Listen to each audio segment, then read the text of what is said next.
Okay, let me know when you all see my screen. Yes, Mataji, we can Okay, see it. good.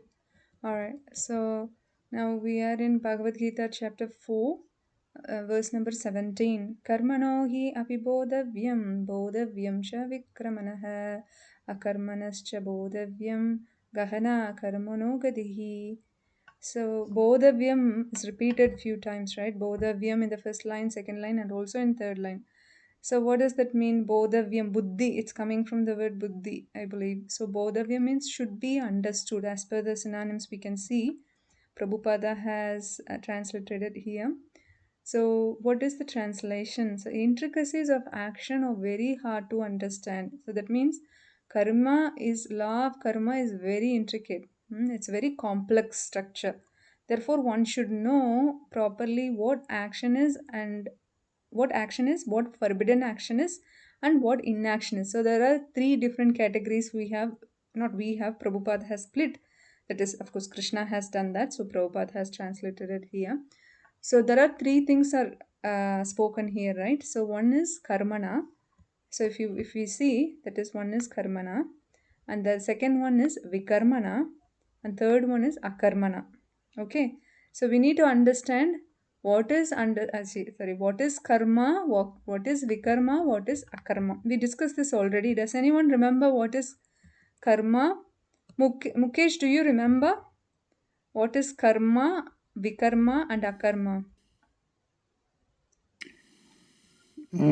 Karma is you do without um, association of um, reward or consequence either.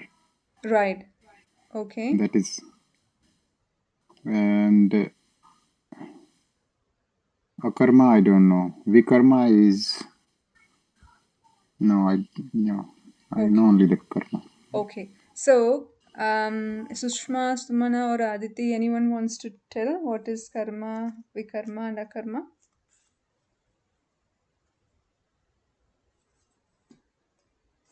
We discussed this many times. Vikarma, is it the ones which we are not supposed to do when we are in Krishna consciousness? In Meet. general, not just in Krishna Okay. consciousness, but in general, Yeah. yes. Yeah. The one that is don'ts, you do that.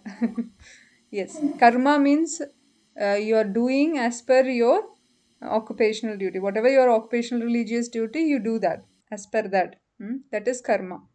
So karma generally means activity, but what kind of activity one can perform is given in shastras. That's why we always have to rely on shastras, that because it is giving teaching us what is good karma, what is bad karma. Correct. So good karma means good activities. Karma means it's supposed to be good activities only, not that bad activities one should do. Correct. So karma means it's sukarma. Okay, that means good activities. And vikarma is bad activities, one that is whatever the prohibited duties, that prohibited activities one may do, like for example stealing, or all bad activities, intoxication, meat eating, illicit sex, gambling, and killing others or insulting others. Even if we abuse or hurt others through mind also, like in the sense sometimes we might, that is violence, right? So violence means normally we think it's a physical violence, but even if it is mentally we are abusing someone, like if we are saying something that is causing distress to their mind, that is still called violence as per Shastra. So we need to be careful how we interact with others. So that is why when we are engaging in Krishna consciousness more and more, we become better person. And whenever we are reacting too much on anything, sometimes you don't have to overreact, correct? So, and we do overreact, and for little things we would just scream and get angry and get frustrated and yell at our loved ones. Most of the time what happens is we go to we always knock our loved ones down only, like always we insult them, or don't respect them and don't show our gratitude to them, because they do so many things in our home, right? So we all do, like we share our activities in our home, and we share, of course, it's called collective karma, why we are put in particular family, etc. So but what I'm trying to say is, most of the time we abuse our loved ones, not like intentionally, but naturally we do that, and then we feel so bad about it later, and then we apologize and things like that. But what happens when we are in Krishna consciousness, and when we are advancing in Krishna consciousness, the love inside will increase towards Krishna, right? That automatically would spread towards other living entities, including our loved ones also. And as soon as when we do any bad activity, Paramatma within will indicate it is bad. So that will be very loudly heard by us. Oh, this is bad. I have done something bad. So we can hear that. So that's why the chanting, doing kirtan, these are something we should always try to continue to do. When we stop these activities, this is called sadhana. That means daily activities. So daily activities like reading books, sastrical books, motivational books. Especially if you do read Bhagavad Gita as it is, it's already motivational, right? So whatever Arjuna, the questions he had asked, we also have the same questions, no doubt, right? But we don't know sometimes who to ask, how to ask, when to ask. But definitely Arjuna already has asked all the questions. So all we need to do is just read the answers, whatever Krishna has spoken. So whatever Krishna has answered. So we just need to read and understand. That's why we need Guru to guide us how to understand. It's not that it's easy. It is in English only. But when we read, how you interpret the message, and how I interpret the message, and how our gurus, the acharyas interpret the message are different.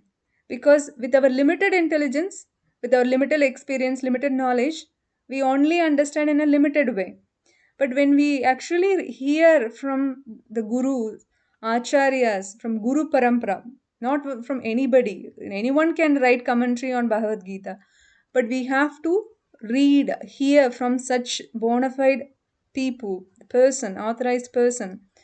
Then only we can understand the knowledge and also can apply the knowledge. Otherwise what happens is, you put it in one eye and then it comes out of the other ear, sorry. The one ear and it comes out of the other ear, that's it, done. So today you hear, tomorrow you forget. Then where is the point of, where is the question of applying in your life, correct? So that's why we have to stick to the regime, stick to the sadhana. That means morning always, whenever, as soon as you get up, you do yoga. I recommend strongly you do yoga every day. And I'm happy to run any class for you if you like, free classes, maybe once a month. I was talking, Mukesh, maybe you joined late, and we were talking about having a monthly class. Once a month we all catch up for lunch picnic, and we discuss shastras, like whatever we are discussing every week, we just summarize and share the understanding. And then we can relax a bit, and if you have children, you can bring along and they can play a bit, they can get along together. And we can teach kids also the Vedic way. So it's very important that we take this knowledge and apply this knowledge, and also at the same time we give this knowledge to our loved ones in our family, including the children. It's not that children is too young to learn, no. Prahlad Maharaj says that in Srimad Bhagavatam, the child in the womb should start learning this bhakti yoga, the process of bhakti yoga. And then as soon as the child comes out of the womb, so he can start practicing bhakti. So that's how Prahlad Maharaj started bhakti, right? Narada Muni spoke this Srimad Bhagavatam to Kayadu, and Prahlad Maharaj was in the womb of Kayadu, the wife of Hiranyakashipu. So he was able to hear everything. Sometimes Kayadu would go to sleep. When hearing Srimad Bhagavatam, it's all stories, right? Even sometimes when, every day I read, every night before going to bed, I read stories to Vallabha. And as soon as I start reading, it would go for some time and then he would have gone asleep, right? And sometimes I get, if I'm sick, and Vallabha would say, Mummy, I want to read a story to you because you're sick. I want to read a story. I would allow him to read. And when he reads, after some time, I also fall asleep because it's nice to hear the stories and it's going on in our mind. It's clearing your mind because the Sastras are Sanskrit mantras are a sacred sound vibration. It has so much power. That's why chanting Hare Krishna has so much power.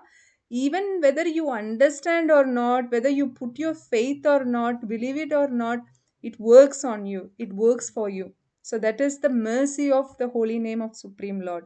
It's not ordinary sound vibration. It's not like my name or your name. Please don't take it as an offense. Your name is also, it could be also the name of Krishna. But chanting of Hare Krishna Mahamantra itself is pure transcendental sound vibration, correct? Because you're calling out the Supreme Lord, the Supreme Energy of Krishna, that is Radha and Krishna and Balaram. So they all three can come help us. So the point I'm trying to make here, so Krishna is talking about three things here: karma, vikarma, and akarma. Karmano, vikarmano, akarmano. So karma means we discussed. So any activity you are doing, that is in whatever the religious activity you're doing, not forbidden activity. When you do forbidden activity, that is called vikarma. So as Mukesh was saying, karma means one activity that will have equal and opposite reaction, correct? So that opposite reaction will come only when you have done vikarma. Okay, so if you have done only karma, that is good activities, you will get good reactions. So the fruitive results you will receive. Okay, what about akarma? Akarma means neither doing sukarma nor doing vikarma. Then it is called akarma. So here in this context, akarma means, here it is said inaction. Inaction, we should understand, it doesn't mean inaction means sitting on the couch and doing nothing. That is not inaction. Or as jnanis think that you don't have to do any material activities to maintain your body, rather leave everything behind, just come to the secluded place and just do your own meditation process, and then you'll get mukti. That's it, you will go to Brahma Jyoti, emerge in the Brahma Jyoti, and that's your life done. But when they read Shastras, like just simple, jnanis are called what? Jnanis because they are supposed to be so knowledgeable. Jnana means what? Knowledge. They're supposed to be knowledgeable. That is jnani. But unfortunately, not all the jnanis are fully knowledgeable. They are only partially knowledgeable. That's because of partial knowledge, they come to the conclusion that, okay, if you meditate on the light and that's it, you go to the light and then you merge in the light and you're peaceful now. So you know more, you don't have any more this entanglement, material entanglement of family life or work life or the society. Any this connection is no longer there, so I am peaceful. It is true, absolutely, I agree.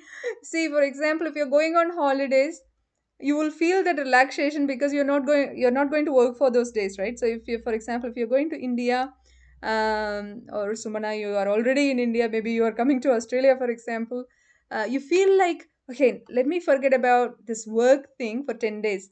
Sometimes what happens is when you go back to work, you forgot about your work. That is one thing. And then you forgot your passwords also to log in. So for the first day after you return from leave, you are just trying to log in back to your work laptop for about 2-3 hours, and still you haven't done it. You still haven't logged in.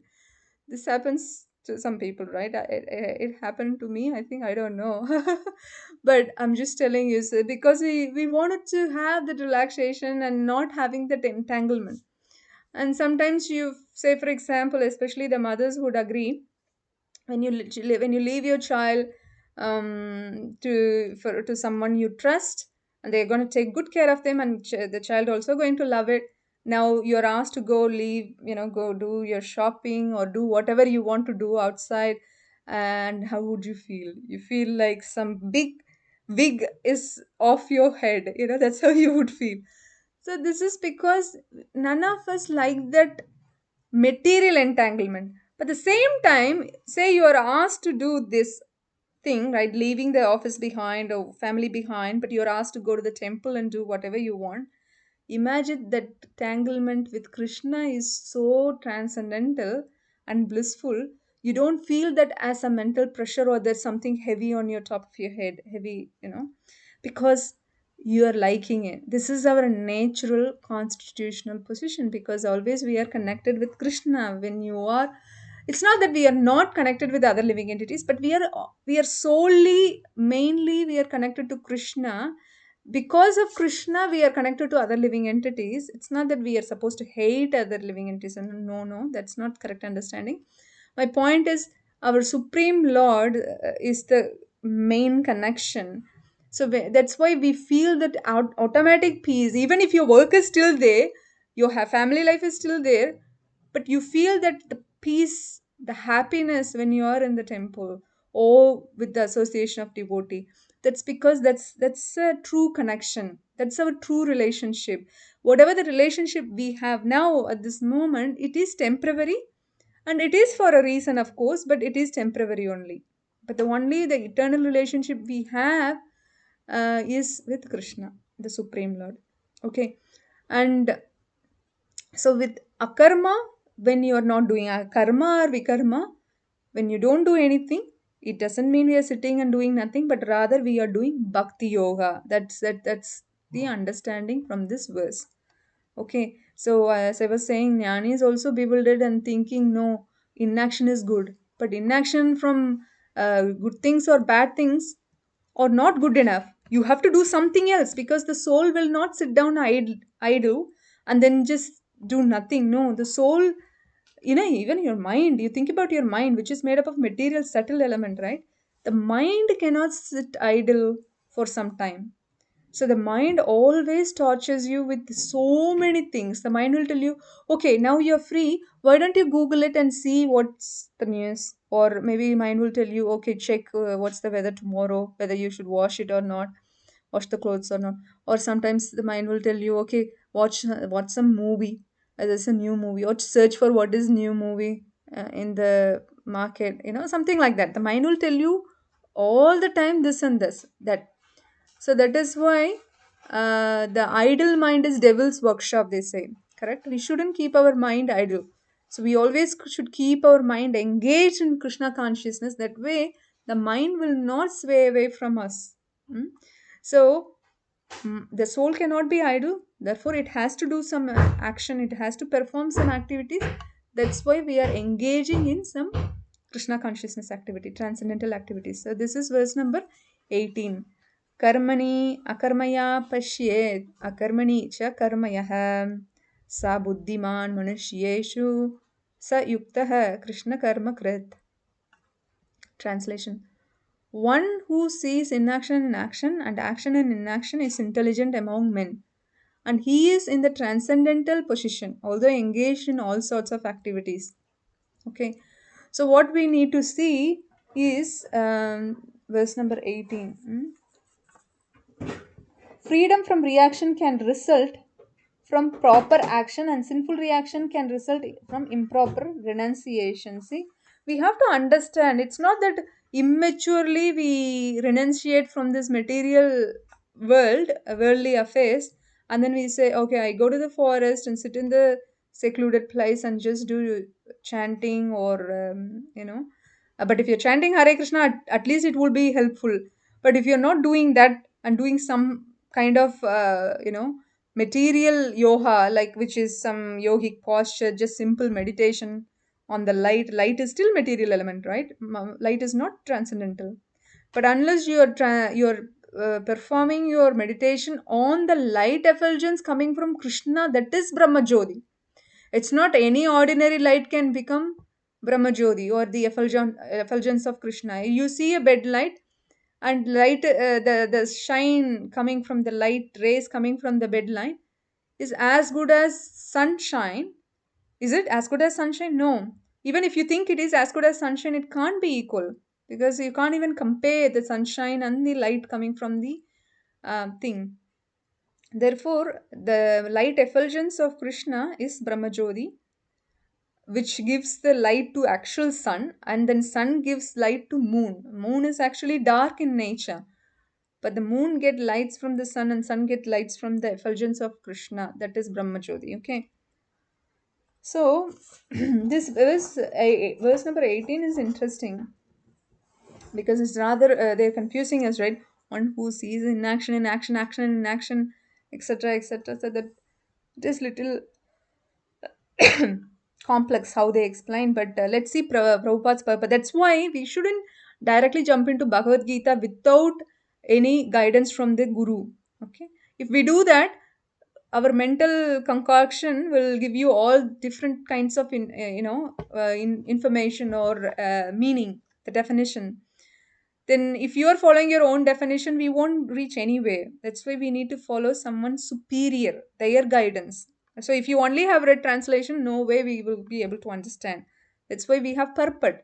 So that can be the translation can be explained in a better way to suit our little intelligence so that we can understand better. So here in this verse explains one who is intelligent and one who is in the transcendental position.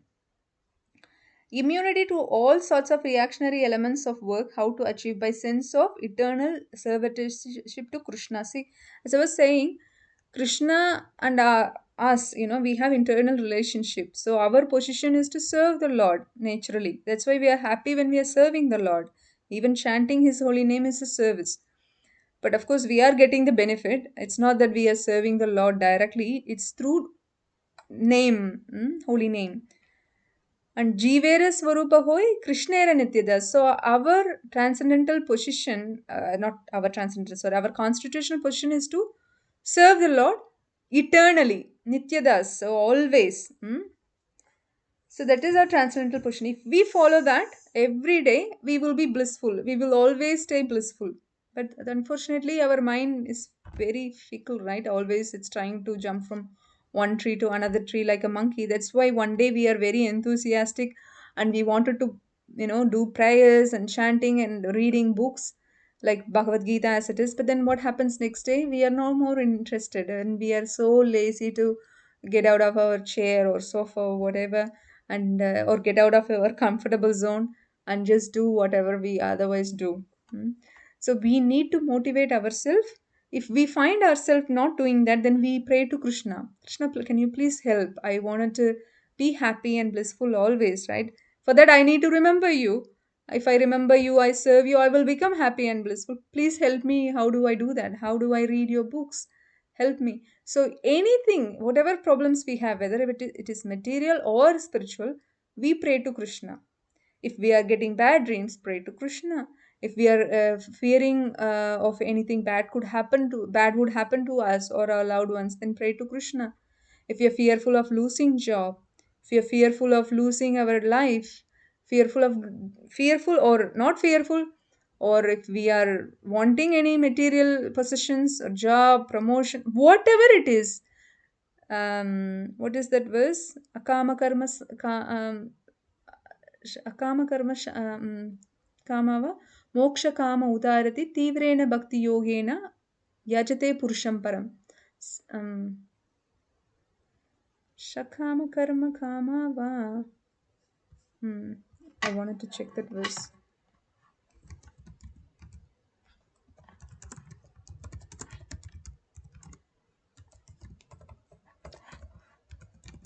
Akama karma kama.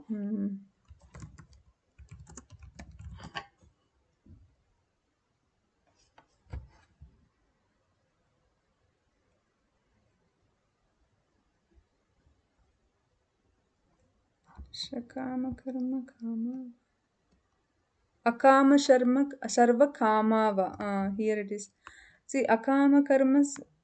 Akama sharva kama va moksha kama utarati tivrena bhakti yogena yajate purusham param.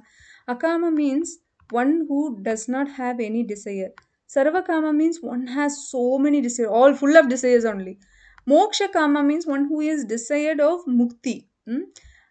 Whatever it is, what you should do, sincerely do bhakti yoga to purusham param means parama purusha. Who is parama purusha? Krishna. by Brahma Shamhita, Brahma says, right? Ishvara Parama Krishna Satchidananda Vigraha Anadir Adir Govindam Sharva Karana Karanam.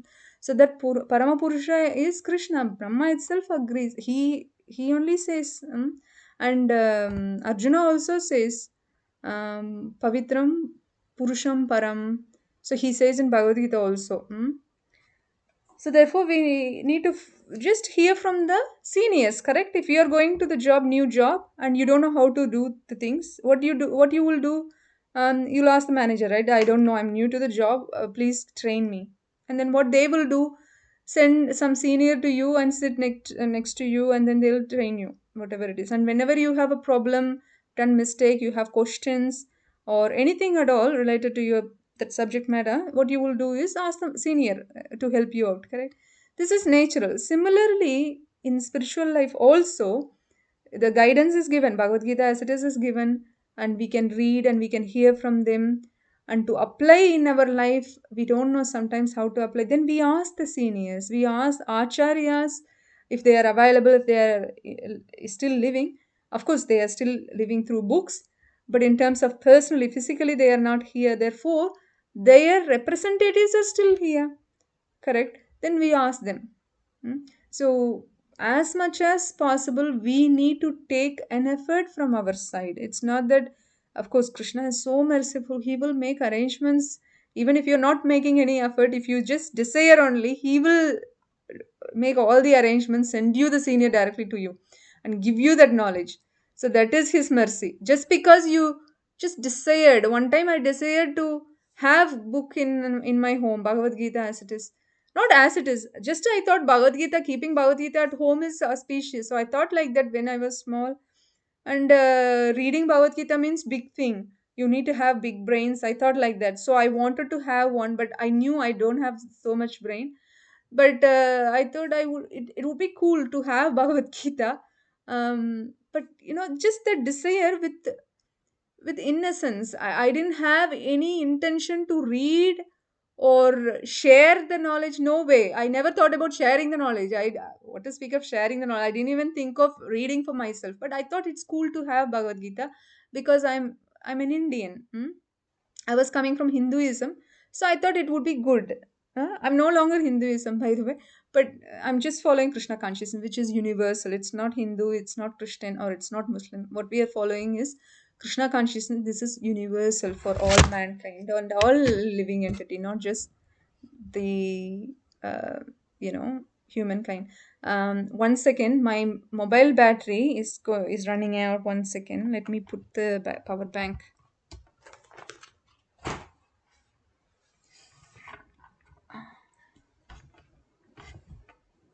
While I'm doing, each of you give me one example of karma, vikarma, and akarma. So that's the exercise. Okay, everyone think of that, and then I'll ask you example from each and one of you.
Okay. All right. So, Sumana, you want to go first? Give me an example of akarma. Uh, I'm not sure if that is right, Mataji, but I'll just give a try. Mm-mm. So, Akarma, since we would be in that Bhakti Yoga, like offering food to Krishna and then we having it, I think that would qualify for Akarma because when we offer it to God, all that Papa, Punya, whatever is there, that is first offered to God. So, we don't really expect any fruitive results from that. So it's completely purified once it is offered to God, and then we having, I think that is a karma. I'm not sure. Correct. Yes. So, yes, honoring prasadam is also a service, which is also bhakti yoga. But mainly offering food to Krishna, offering food to the Lord, definitely qualifies for akarma. Yes, and of course honoring prasadam as well. And Mukesh, would you like to share one from Vikarma, one example?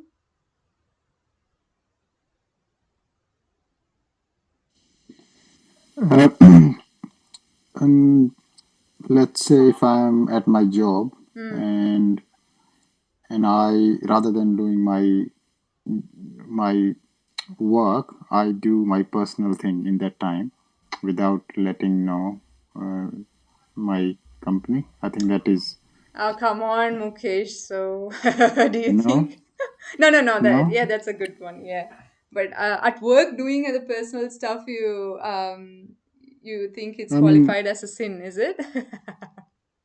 Like, if it is a sin, yeah. it is wrong.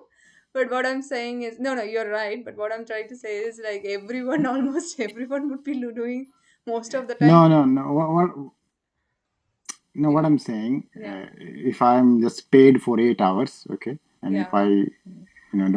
don't, if I don't give my best, Yes, yes, okay, and yes. then deliberately, okay, if Yeah. I'm cheating, Yes, okay, yes, if I'm cheating, and if I know I'm cheating, yes, then it is okay. yes, yes, So that's what I'm saying. Yeah, yes. Yeah. now it's like work-life balance. You mix. You can't have separate thing in working from Yes. home. I understand.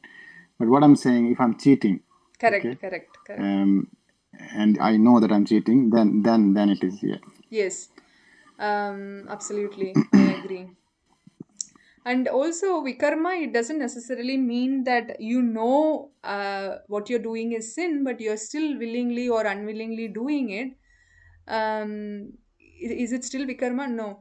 Yes, it is actually. Whether you know intentionally you're doing it or non-intentionally doing it, willingly or non-willingly, doesn't matter. As long as if you're doing a sin, then it is vikarma. Okay, sometimes they may say, I didn't know to follow the road rules in your new state that I moved into. I'm sorry. Then what would the law of that local state law would say, the road laws would say? Oh, I'm sorry too, you have to pay the fine. Correct. Similarly, law of karma works in the same way.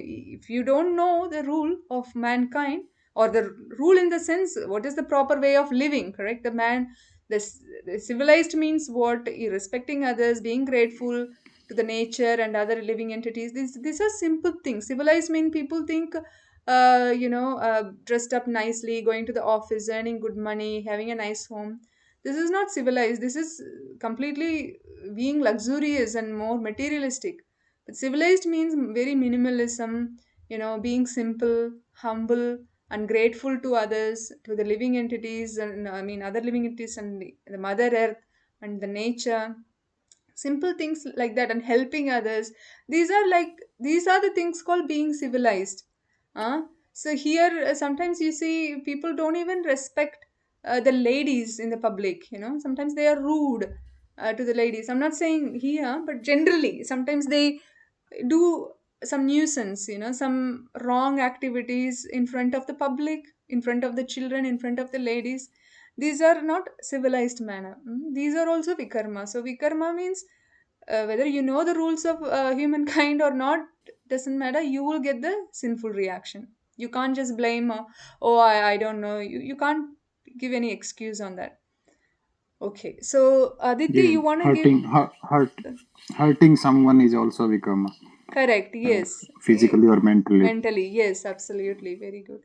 And Aditi, do you want to give example for karma? Yeah, so I think that taking care of my family would be my karma because that's my responsibility as a mother and as a wife. Yes. Yes. Good.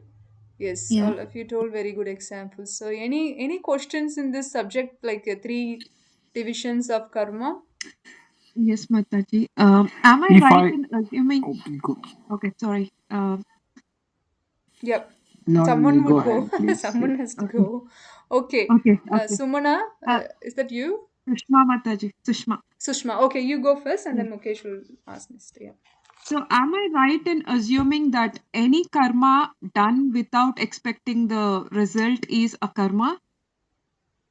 Uh, Like even doing so my taking care of my family or even doing the work which I'm assigned in office, but if I do it without expecting any result, like appreciation from my senior or a promotion, but I just do it to please Krishna, it would become a karma. Is that a right assumption So, or not? so that is Nishkama Karma Yoga. Nishkama Karma Yoga means you Okay. are not attached to the result, but Nishkama Karma Yoga qualifies for Bhakti Yoga also. So, from the path of Nishkama Karma Yoga, one may do Bhakti Yoga. In fact, Karma Yoga can be Bhakti Yoga also. Jnana Yoga can be Bhakti Yoga also when your consciousness in Krishna. Okay, so when our consciousness in Krishna or in Bhakti, then our process of whatever we are doing, whatever yoga we are following, whether karma or nishkama karma or this Ashtanga yoga, Jnana yoga, but generally you see if you are in Jnana yoga or Ashtanga yoga, people get very egoistic because they are in higher level, right? So they don't want to come down to karma yoga or anything like that because they think this karma yoga, this mini thing, this karma kandi activities are very inferior. Therefore, they wanted to achieve something higher. So they wanted to perform this jnana yoga process or ashtanga yoga process. But what they do not know, like I'm talking about only who that so-called jnanis and yogis. Okay, I'm not talking about all the jnanis and yogis, but mostly they are like this only. Because of their ego, they wanted to achieve what they wanted to achieve in their path. But they don't understand the ultimate achievement is perfecting yourself by performing bhakti yoga. They don't know. Bhakti yoga is an achievement. It's also a process. So to that process, we use bhakti yoga is like to perform that bhakti yoga, you consider some factors, right? Karma yoga could be one of the four factors that you do, because for common men like you and me who has to do office work, also take care of the family and take care of the society, in some way or another. I am a volunteer and I do a lot of community activities, right? I serve in the temple and also I serve in the community, local community. So for that also I have a role, here, there, here. So for that also, if I keep everything in, like if keeps Krishna in the center of everything that I do, then whatever I do becomes karma yoga, as in bhakti yoga. Okay, these are karma yoga only because I'm not attached to the results, as you said. All I'm doing is my duty, as Aditi also mentioned. As a as a mother, I have to perform my duty. That is my karma. Correct, very good. And as you said, Sushma, this is also true that I have to do my I'm doing my duty, but I'm not expecting any results. That is nishkama karma yoga. But when you're doing all this, but your consciousness not in Krishna, whatever you do, you can go to higher level, which is yoga, Ashtanga yoga. But the highest is Bhakti yoga. But if your consciousness not in Krishna, or intention is not to serve, if your intention is like not serving Krishna, but you wanted to serve the family as matter of duty only, then what is the purpose? No purpose. Correct? So whatever we do, our purpose is to please Krishna. I'm doing my duty, taking care of my child, because that's my duty. And if I do my duty, Krishna will be pleased because he has given me a role to play as a mother in this life, as a wife, and as a female in the society. So I have to do my role. But why I'm doing this? Because I'm in this female body. I have to do this. do those roles to please Krishna. It's not that to please myself, or it's not that only if I do, they will praise me, or if I do only, I'll get the money.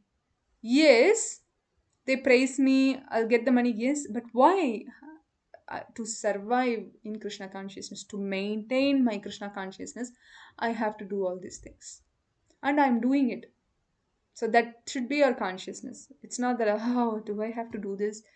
Okay, let me do this only. What other choice do I have?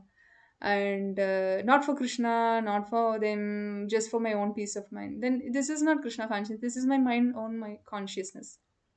Okay. So does it answer your question, Sushma? Yes, Mataji. So, akama karma is anything we do just to please just to please Krishna, but nishkama karma is any action I do without expecting a result. So karma yoga, nishkama karma yoga, these are all taking us to bhakti yoga only. And for performing bhakti yoga, we are using karma yoga, that is nishkama karma yoga is better one compared to karma yoga, because karma yoga means still there are results coming, you might be expecting that, but nishkama karma means you're not expecting any results. So if you're doing all that, then it's pakka. That is bhakti yoga. Okay, nishkama karma yoga, you're using nishkama karma yoga to perform bhakti. That is bhakti yoga. Okay, you can choose any yoga to perform bhakti. We are using nishkama karma yoga because we are in family life. Yeah. Yeah. And Mukesh, you had a question?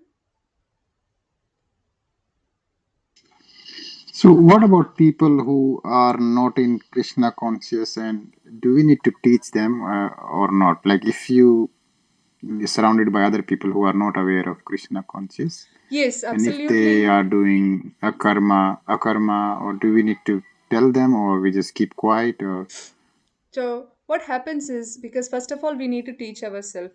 To teach ourselves, we have to study. To study the shastras. First, we need to. So, for example, there is a drowning man in the river. You're trying to save him, but you don't know swimming yourself. Then how you're going to save? And in fact, you don't know swimming, and you're drowning on the other side. And now you're trying to save the other man who is drowning on the this side. Do you think that is going to help to either of you? No. Therefore, we should actually be strong in our bhakti, in sadhana, in bhakti yoga, and then Paramatma within us, Krishna, will guide us to give that knowledge to others. Of course, if you see your loved ones doing bad activities, if you know someone who is very close to you, doing sinful activities, you can tell them kindly in a way that they don't take it very sensitively, and they can understand, because they, you need to work it out, and Krishna will guide you where to say, when to say. When I was new to Krishna consciousness, and I gave up meat eating before I met one devotee, and he was very pure devotee. And I met like my husband and I met him, right? And we both met him, and then he started coming to our house and giving prashadam and things like that. And then within a month, before I started going to attend classes, within 1 month I became vegetarian after reading books. Okay, and his association, prashadam, and the books I was reading and chanting. Before even I started a proper class, we both, my husband and I, became vegetarian. Then what I did, I started giving this knowledge to my family and my father and mother. My father was not ready to hear about giving up on meat, okay, because he was a meat lover and he couldn't give up on meat. But my mother was so close to me, my father also, but my mother was very closer to me, and she could easily accept whatever I was suggesting, and she immediately gave up on meat eating. And because she gave up on meat eating, she stopped cooking. And then my father, whenever he goes out, he used to eat from outside. And he was chanting also, but he agreed with me on chanting and doing other things, but not on meat eating. Except meat eating, he was following everything else. And what happens, because he was chanting and that purifying his heart and mind and everything, and when he went and ate meat after he started eating prashadam at home, he started vomiting and he became very sick at stomach.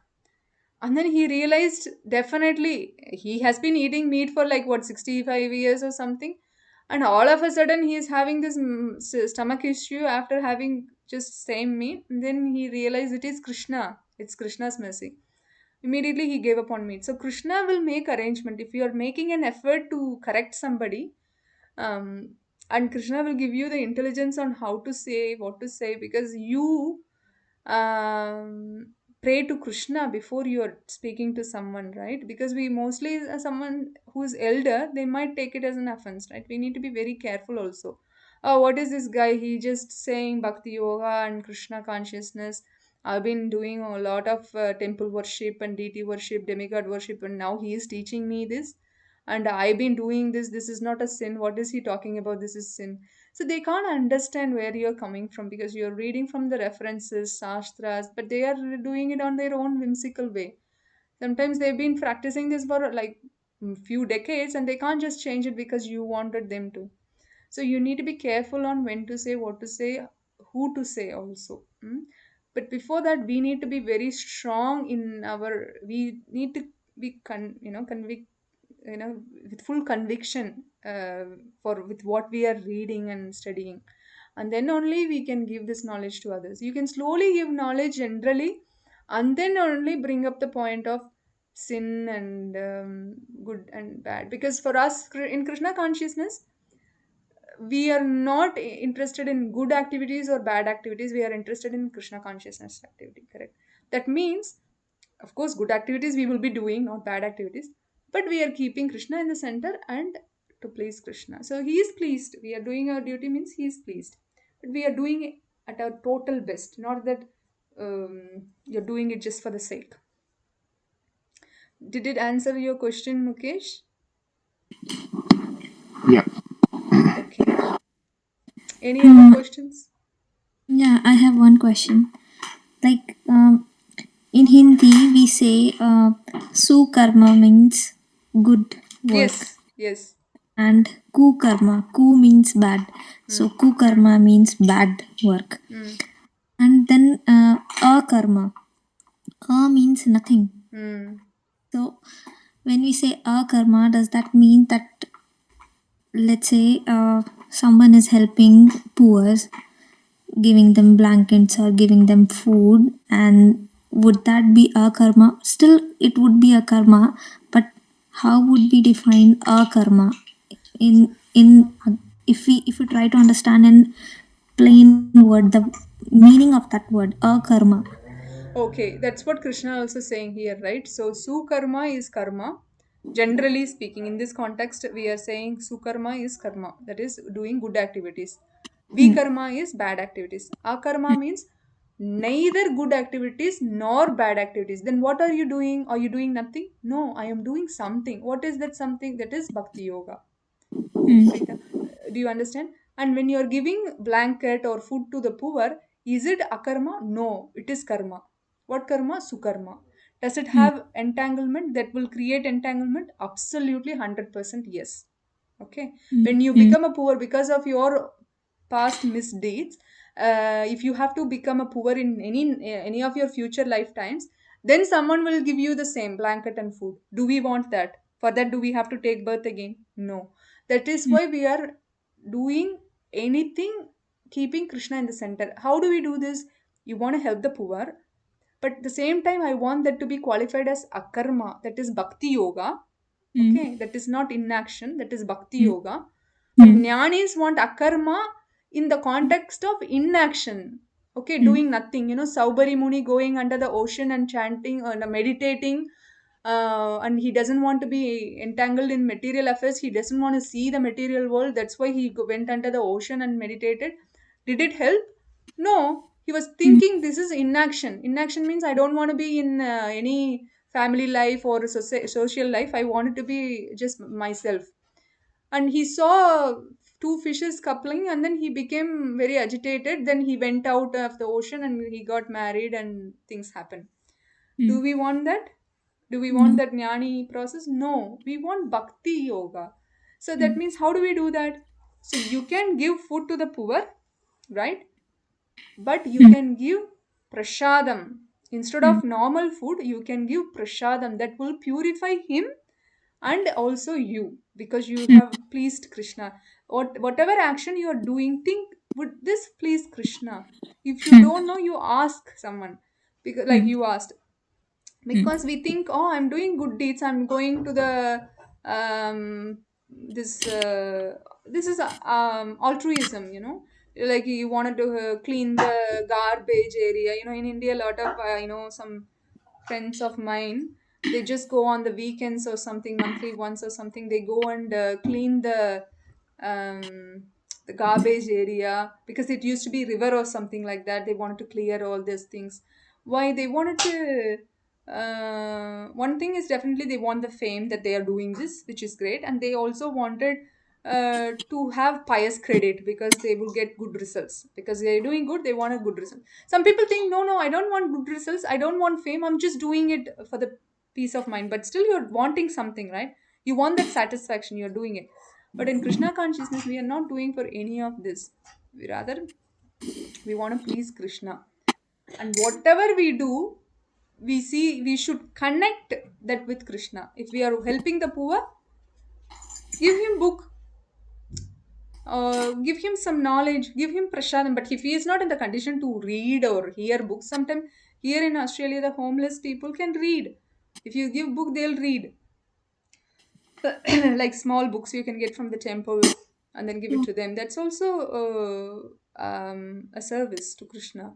And the best service is give prasadam to anyone you see. You don't have to make any extra efforts to please Krishna. If you simply serve Krishna by giving others prasadam, giving others the knowledge, simple knowledge. Talk about Krishna, tell them this and that. Again, you have to watch the time, place, and circumstance. And this is Akarma. There's a Bhakti Yoga. We always focus on Bhakti Yoga. Not in Jnani's term, we should do Akarma, but rather in Bhakti Yoga, Bhakti's term, we are using Akarma as Bhakti Yoga.